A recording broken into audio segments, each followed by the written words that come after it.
7 ditë heshtje.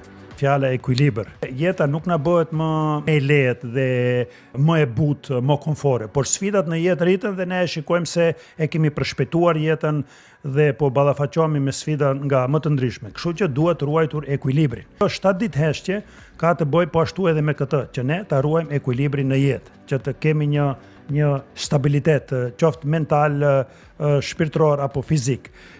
Dhe 7 ditë heshtje do të thotë që 7 ditë mos të flasësh. Po, nuk flet, nuk ke celular, nuk shikosh në si, nuk ka prek. Është një retreat, është një retreat. Un kam 3 ditë dhe 7 ditë heshtje. Tani do kem në tetor për herë të parë 21 ditë heshtje. 21 po, ditë. Shiko, gjatë heshtjes ne lidhemi me veten tonë.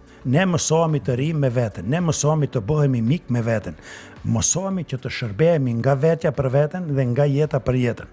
Nëpërmjet heshtjes ne aksesojmë atë potencialin e brendshëm të cilën ne kemi sjellë me vete, që nuk është joni, por është dhuratë. E jona është që ne duhet ta eksplorojmë dhe ta konvertojmë në vlerë për realitetin në të cilin ne jetojmë, pra për jetën tonë. 3 ditë dhe 7 ditë heshtje, deri tani e kanë bërë diku mbi 700 shqiptar nga mbar bota, ka rezultuar si i tillë. E ka dëshmuar veten se është një nga çelësat kryesor për ta mirëmbajtur shëndetin mental.